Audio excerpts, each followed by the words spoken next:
Champions ట్రోఫీలో super war జరగబోతోంది. Group ఏలో ఆస్ట్రేలియా, ఇంగ్లాండ్ ఢీకొట్టబోతున్నాయి. గడాఫీ స్టేడియంలో తలపడబోతున్నాయి. నిజానికి రెండు జట్లు బలమైనవే, కానీ ఇప్పుడు రెండు జట్లు ట్రబుల్స్ను ఫేస్ చేస్తున్నాయి.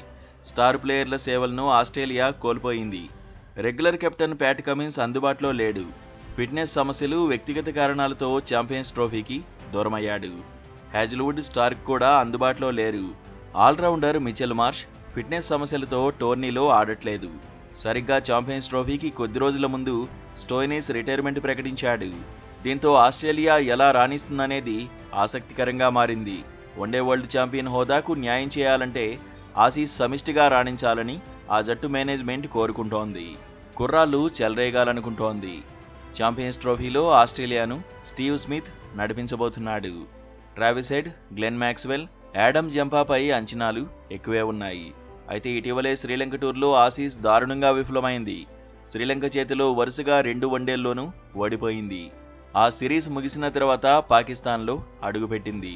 లంకతో సిరీస్ ఓటమిని మర్చిపోయి ఛాంపియన్స్ ట్రోఫీలో ఉత్సాహంగా ఆడాలని ఆసీస్ టీం మేనేజ్మెంట్ కోరుకుంటోంది.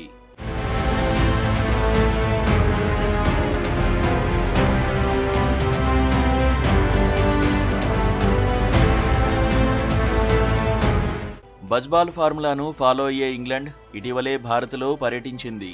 టీ20 సిరీస్తో పాటు వన్డే సిరీస్లో ఓడిపోయింది. 5 మ్యాచ్ల టీ20 సిరీస్లో కనీసం ఒక్క మ్యాచ్ అయినా గెలిచింది. కానీ వన్డే సిరీస్లో బోనీ కొట్టలేకపోయింది. వరుసగా 3 మ్యాచ్ల్లోనూ చిత్తయింది. అన్ని విభాగాల్లోనూ విఫలమైంది. అసలు ఆడుతున్నది బట్లర్ సేనేనా అని అనుకునేలా ఆట తీరు సాగింది. బట్లర్ గొప్పగా ఫామ్లో ఏమీ లేడు. Phil Salt, Duckett, Harry Brook పై ఇంగ్లాండ్ ఆశలు పెట్టుకుంది. ఆదిల్ రషీద్, జోఫ్రా ఆర్చర్ కూడా ఇంగ్లాండ్కు కీలకం కాబోతున్నారు. గతేడాది ఆస్ట్రేలియాతో జరిగిన 5 మ్యాచ్ల సిరీస్లో ఇంగ్లాండ్ 2-3తో ఓడింది. సైకలాజికల్గా ఇది కూడా ఎఫెక్ట్ చూపించే అవకాశం ఉంది. వన్డే వరల్డ్ కప్ తర్వాత ఇంగ్లాండ్ ఒక్క వన్డే సిరీస్ కూడా గెలవలేదు. అయితే ఆస్ట్రేలియా, ఇంగ్లాండ్ మధ్య పోరు హోరాహోరీగా సాగడం ఖాయమనే అంచనాలు ఉన్నాయి.